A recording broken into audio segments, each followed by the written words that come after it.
2023ல ஒரே ஒரு வார்த்தை வேர்ல்டே டாமினேட் பண்ணிட்டு இருக்கு. AI. Some AI. New AI features. AI generated. A new artificial intelligence tool known as ChatGPT.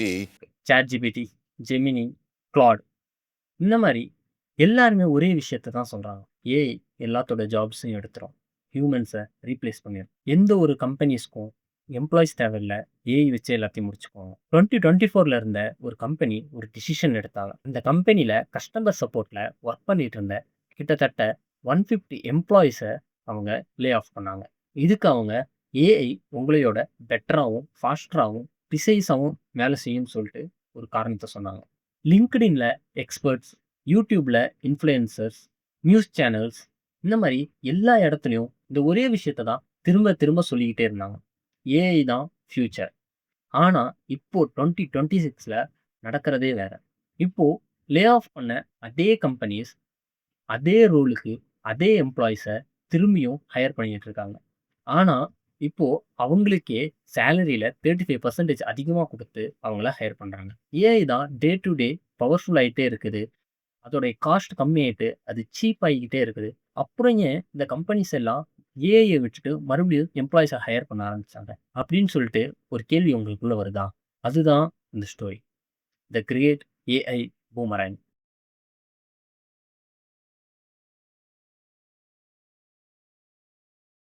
இந்த ஸ்டோரியை நம்ம புரிஞ்சுக்க டைமில் கொஞ்சம் பேக் போனோம். 2022 சாட் ஜிபிடி ரிலீஸ் ஆனோடனே இன்டர்நெட்டே எக்ஸ்ப்ளோர்ட் ஆனிச்சு. ஏஐ தான் ஃப்யூச்சர், ஏஐ இல்லைனா எதுவுமே இல்லை அப்படிங்கிற அளவுக்கு ஹைப் ஆக ஆரம்பிச்சிச்சு. ஸ்டூடெண்ட்ஸ் அசைன்மெண்ட்ஸ் பண்ணுறதுக்கும், டிசைனர்ஸ் டிசைன் பண்ணுறதுக்கும், டெவலப்பர்ஸ் கோடிங்க்கும் ஏஐயை டிபெண்ட் பண்ண ஆரம்பித்தாங்க. இந்த சந்தர்ப்பத்தை யூஸ் பண்ணி கம்பெனிஸ் போட்டி போட்டுக்கிட்டு ChatGPT வெர்ஷன் 4, கிளாட், ஜெமினை அப்படின்னு சொல்லிட்டு பல எல்எல்எம்ஸை ரிலீஸ் பண்ண ஆரம்பித்தாங்க. இதன் விளைவா இன்வெஸ்டர்ஸ் எல்லாம் எக்ஸைட் ஆகி பில்லியன்ஸ் ஆஃப் டாலர்ஸ் வந்துட்டு ஏஐயில் போட ஆரம்பித்தாங்க. இன்னும் ஒரு ஸ்டெப் எக்ஸ்டெண்டாக போய் கார்பரேட்டோடைய போர்ட் ரூம்ஸில் நம்ம கம்பெனிக்கு ஏஐ ஸ்ட்ராட்டஜி இருக்கா, ஏஐயில் இன்வெஸ்ட் பண்ணுறோமா அப்படின்னு சொல்லிட்டு கேட்க ஆரம்பிச்சிட்டாங்க. இதனால குளோபல் ஐடி ஸ்பெண்டிங் 2026ல் $6.31 trillion தாண்டுன்னு சொல்லிட்டு ப்ரொஜெக்ட் பண்ணாங்க. இந்த டைமில் தான் ஏஐயோடைய இம்ப்ளிமெண்ட் காஸ்ட் கிட்டத்தட்ட 70% வரையும் குறைஞ்சிச்சு. இது வந்துட்டு கம்பெனிஸ்க்கு ஒரு கோல்டன் ஆப்பர்ச்சுனிட்டியாக தெரிஞ்சிச்சு. ஸோ யாருமே இதை மிஸ் பண்ண நினைக்கிறேன். ஸோ எல்லாருமே இதில் ஒரு பார்ட்டாக இருக்கணும்னு சொல்லிட்டு நினச்சாங்க. இது எக்ஸாக்டாக .com பபிள் மாதிரி தான்.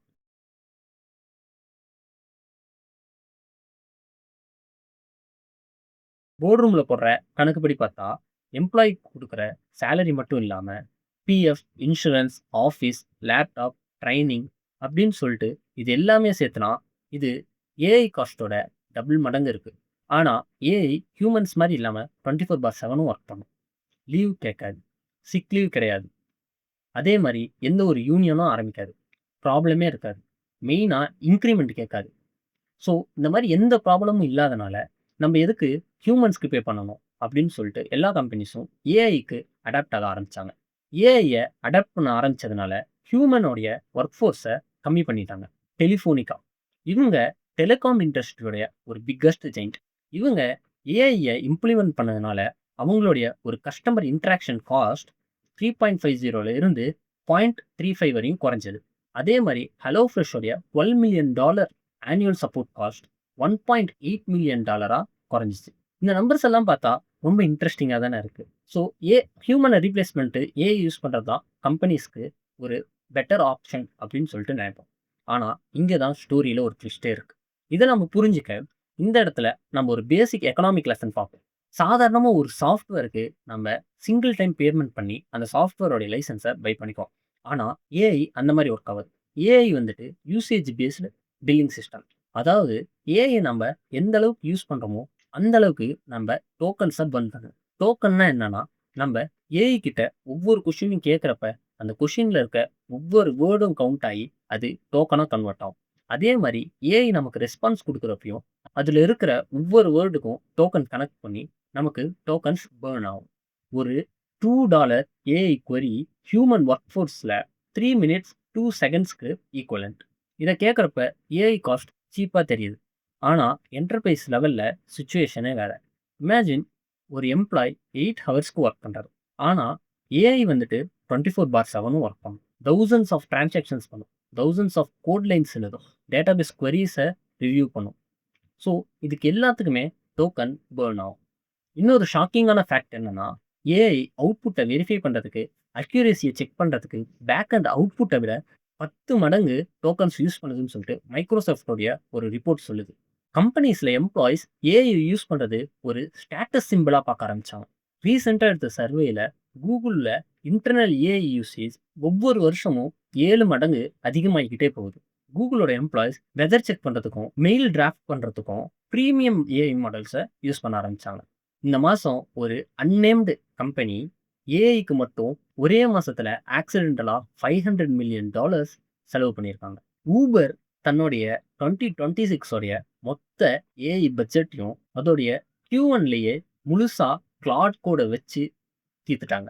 அதே மாதிரி மைக்ரோசாஃப்ட் தன்னுடைய எம்ப்ளாயிஸை கிளாட் கோடை யூஸ் பண்ணக்கூடாதுன்னு சொல்லிட்டு அவங்களுடைய லைசன்ஸை கேன்சல் பண்ணிட்டாங்க. இதுக்கெல்லாம் காரணம் too much of usage of tokens.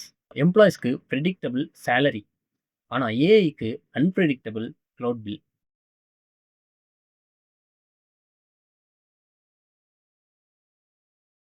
Cost மட்டும் இங்கே ப்ராப்ளம் இல்லை. ஏஐ கிட்ட இன்னும் ஒரு பிக்கஸ்ட் ப்ராப்ளம் இருக்குது. அதுதான் ஆப்ரேஷனல் ஃபெயிலியர்.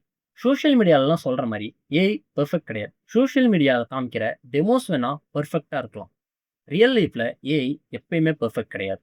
இதுக்கு எக்ஸாம்பிளாக மெக்டொனால்ட்ஸ் ரீசெண்டாக 100 டிரைவ் த்ரூ லேனில் ஏஐயை இம்ப்ளிமெண்ட் பண்ணாங்க. ஏஐ ஆர்டர் டேக்கிங் பாட்ஸை டிப்ளாய் பண்ணாங்க. கேட்குறப்ப சிம்பிளாக தானே இருக்குது. ஆனால் அங்கே நடந்தது என்னன்னா, ஏஐ வந்துட்டு கஸ்டமரோடைய ஆர்டரை ராங்காக பிக் பண்ணிச்சு, எக்ஸ்ட்ரா ஆர்டர்ஸை ஆட் பண்ணிச்சு. இதனால $hundreds of ஒர்த்தான ஃபுட்டு வந்துட்டு அன்ஆத்தரைஸ்டாக கஸ்டமருக்கு ஆட் ஆனிச்சு. ஸோ இதனால் மெக்டொனால்ட்ஸ் இந்த ப்ராஜெக்டை டெர்மினேட் பண்ணிவிட்டு ஹியூமன் எம்ப்ளாயிஸையே மறுபடியும் வேலைக்கு எடுத்துக்கிட்டாங்க. இது மட்டும் இல்லை, போஸ்டாங் கன்சல்டிங் குரூப் வந்துட்டு ஏஐயோடைய எரர் ரேட் ரிப்பிட்டேட்டிவ் டாஸ்க்ஸில் 1%, ஆனால் காம்ப்ளெக்ஸான டாஸ்கில் இந்த ரேட் வந்துட்டு அதிகமாகும். ஹியூமனோட கம்பேர் பண்ணுறப்ப ஹியூமன்ஸ் ரிப்பிட்டேட்டிவ் டாஸ்கில் 2 to 3% வரையும் எரர் ரேட், ஆனால் காம்ப்ளெக்ஸான ஜட்ஜ்மெண்டல் டாஸ்கில் ஏஐயோட ஹியூமன் சிக்னிஃபிகண்ட்டாக பெட்டராக பெர்ஃபார்ம் பண்ணுறாங்க. இன்னொரு எக்கனாமிக் ரியாலிட்டி பேசணும். David Arthur and Neil Thompson இவங்க 2 பேரும் MIT எக்கனாமிக்ஸ். இவங்க நடத்தின ஒரு ஹிஸ்டாரிக்கல் அனாலிசிஸில் 1980 2018 வரையும் யூஎஸோடைய ஆக்குபேஷன்ஸில் புக் கீப்பர்ஸ், அக்கௌண்டிங் கிளர்க்ஸ் இவங்களோட ஜாப்ஸ் எல்லாம் ஆட்டோமேஷன்னால குறைஞ்சிருக்கு. இவங்களோட எம்ப்ளாய்மெண்ட்ஸ் 1/3 குறைஞ்சிருக்கு. ஆனால் மற்ற ஒர்க்கர்ஸோடைய வேஜஸ் 40% வரையும் இன்க்ரீஸ் ஆகிருக்கு. டெக்னாலஜி ரிப்பிட்டேட்டிவ் சிம்பிள் டாஸ்க்கை வேணால் அக்யூர் பண்ணும், ஆனால் ஹியூமன்ஸால் மட்டும்தான் more specialised and more valuable டாஸ்க்கை பண்ண முடியும். இப்போ தான் வீடியோவே ஸ்டார்ட் ஆகுது.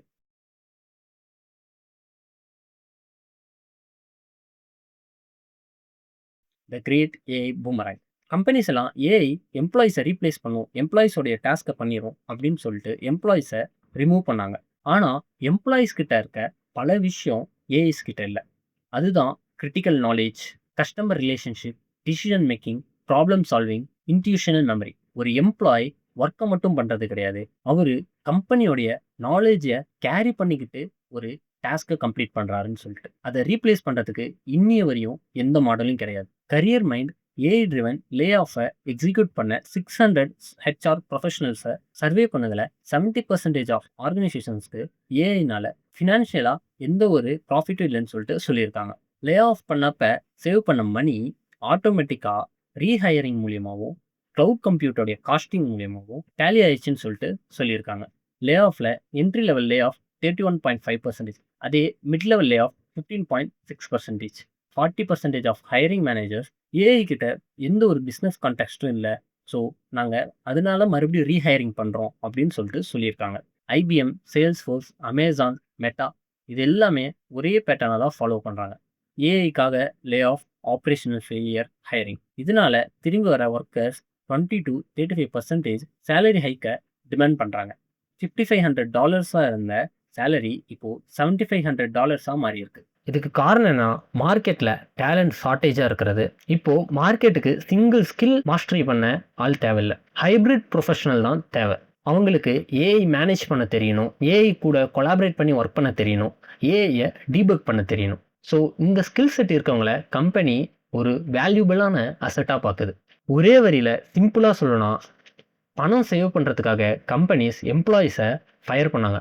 ஆனால் ரியாலிட்டியில் ஏஐ தான் அவங்களுடைய பில்லை இன்க்ரீஸ் பண்ணுச்சு. ஸோ மறுபடியும் திருப்பி எம்ப்ளாயீஸையே ஹையர் பண்ண ஆரம்பிச்சிட்டாங்க. ஆனால் ஹையரிங் ப்ராசஸில் மறுபடியும் மணியை லாஸ் பண்ணிட்டாங்க. ஸோ இந்த ஸ்டோரியில் வின்னர்ஸே கிடையாதா அப்படின்னு கேட்டிங்கன்னா, இந்த ஸ்டோரியிலையும் வின்னர் இருக்காங்க. அவங்க தான் ஏஐயை ரீப்ளேஸ் பண்ண தெரிஞ்சவங்க இல்லை, ஏஐயை யூஸ் பண்ணி ஏஐயோட கொலாபரேட் பண்ணி ஒர்க் பண்ண தெரிஞ்சவங்க. இந்த ஃபினான்ஷியல் சர்வீஸ் கேஸ் ஸ்டடியை பாருங்கள். ஒரு டாக்குமெண்ட் ப்ராசஸிங் டிபார்ட்மெண்ட்டில் 32 ஃபுல் டைம் எம்ப்ளாயிஸ் இருந்தாங்க. இவங்க மேனுவலாக ஒவ்வொரு டாக்குமெண்ட்டையும் ப்ராசஸ் பண்ணுறதுக்கு ரஃப்பாக 8 ஹவர்ஸ் எடுத்துக்குது, வித் ஒன்லி 96% அக்யூரசி. அந்த கம்பெனியில் என்ன பண்ணாங்க, மொத்த எம்ப்ளாயீஸ்லையும் தூக்கல. அவங்க 20 எம்ப்ளாயீஸ் எடுத்துகிட்டு 12 எம்ப்ளாயீஸ்க்கு மட்டும் ரீட்ரெயின் பண்ணாங்க. அவங்களுடைய ரோலை சேஞ்ச் பண்ணாங்க. ஏஐ ரிசர்ச்சில் 1.5 மில்லியன் இன்வெஸ்ட் பண்ணாங்க. இதனால அவங்களுக்கு கிடைச்ச ரிசல்ட்ஸ் 32 எம்ப்ளாயீஸ்லேருந்து 12 எம்ப்ளாயீஸ்க்கு மாறினாங்க. ஒரு டாக்குமெண்ட்டை ப்ராசஸ் பண்ணுறதுக்கு 8 ஹவர்ஸ் ஆன இடத்துல வெறும் இப்போ ரஃபாக 30 மினிட்ஸ் தான் ஆகுது, வித் 99.2% அக்யூரஸியோட. இதனால அவங்க வருஷத்துக்கு $80,000 சேவ் பண்ணாங்க. நம்ம ஊரில் அதிகமாக எல்லாரும் ஐடி கம்பெனிலையும் பிபிஓலையும் தான் ஒர்க் பண்ணிகிட்டு இருக்காங்க. அதுவும் ஃப்ரெஷர்ஸாகவும் மிட் லெவல் இன்ஜினியராகவும் தான் இருக்காங்க. அவங்க எல்லாத்துக்கும் வர வேண்டிய ஒரே ஒரு கொஷின், என் ஜாப் போகுமா? ஹானஸ்ட்டாக ஆன்சர் பண்ணணும்னா, என்டையராக ரீப்ளேஸ் பண்ணுமான்னு கேட்டால் ஆமாம், ஒரு சில ரோல்ஸை ரீப்ளேஸ் பண்ணும். என் ஜாப் சேஃபா அப்படின்னு சொல்லி கேட்டால் ஆமாம், அதுவும் எல்லா ரோல்ஸும் சேஃப் கிடையாது. ஒரு சில ரோல்ஸை கண்டிப்பாக ஏஐயால் ரீப்ளேஸ் பண்ண முடியாது. ட்ரூத் என்னன்னா, எந்த ஒரு ஜாப் ரோல்ஸும் போகலை, எல்லா ரோல்ஸும் இப்போது ரீடிசைன் பண்ணுறாங்க. முன்னாடி சொன்ன எம்ஐடி எக்கனாமிஸ்டோடைய கேஸ் ஸ்டடியை ஞாபகப்படுத்தி பாருங்கள். ஆட்டோமேட்டிவ் டாஸ்க்கை ரீப்ளேஸ் பண்ண ஒரு சிஸ்டம் வரப்ப அந்த இடத்துல ரிமைனிங் ஹியூமன்ஸ் மோர் வேல்யூபிள் ஆகிறாங்க. இதனால் நீங்கள் என்ன பண்ணணும்னா, உங்கள் ஸ்கில்லை ஏஐ கூட கொலாபரேட் பண்ணி ஒர்க் பண்ணுற மாதிரி இம்ப்ரூவ் பண்ணிக்கோங்க. ஸோ நெக்ஸ்ட் டைம் யாராவது ஏஐ எல்லாத்தோட ஜாபையும் எடுத்துக்குன்னு சொன்னாங்கன்னா இந்த ஸ்டோரியை ஞாபகம் வச்சுக்கோங்க. பிகாஸ் ஹிஸ்ட்ரி நமக்கு எல்லாத்துக்கும் ஒரு விஷயத்தை ஞாபகப்படுத்துது. ஒவ்வொரு டெக்னாலஜி ரெவல்யூஷனையும் டெக்னாலஜி ரீப்ளேஸ் பண்ணது டாஸ்க்ஸை, ஹியூமன்ஸை கிடையாது. எக்கனாமிக்ஸில் ஒரு ட்ரூத் இருக்குது, technology always displaces some jobs, always creates new one. Industrial ரெவல்யூஷனில் லூம் வந்தப்போ வீவர்ஸை ரீப்ளேஸ் பண்ணுச்சு, கம்ப்யூட்டர்ஸ் வந்தப்போ டைப்ரைட்டர்ஸை ரீப்ளேஸ் பண்ணுச்சு. ஆனால் ஒவ்வொரு டைமும் டெஸ்ட்ராய் பண்ணதோட இன்னும் மோர் ஜாப்ஸை தான் அந்த டெக்னாலஜி க்ரியேட் பண்ணுச்சு. ஸோ இதை ஞாபகம் வச்சுக்கோங்க. ஏஐயும் இதே பேட்டர்னை தான் ஃபாலோ பண்ணும், ஆனால் நம்ம அதுக்கு அடாப்ட் ஆகிக்கணும். இந்த வீடியோ பிடிச்சிருந்துச்சுன்னா இந்த வீடியோவை லைக் பண்ணுங்கள். உங்கள் ஃப்ரெண்ட்ஸ் யாராவது ஏஐயால் ஜாப் போயிருன்னு சொல்லிட்டு பயந்துட்டு இருந்தாங்கன்னா அவங்களுக்கு இந்த வீடியோவை ஷேர் பண்ணிடுங்க. இந்த மாதிரி டீப் டைவான ரெகுலர் கண்டென்ட்க்கு என்னை மறக்காமல் சப்ஸ்கிரைப் பண்ணிக்கோங்க. இதே மாதிரி நெக்ஸ்ட் ஒரு வீடியோவில் பார்க்குற வரையும் let's learn, earn and run.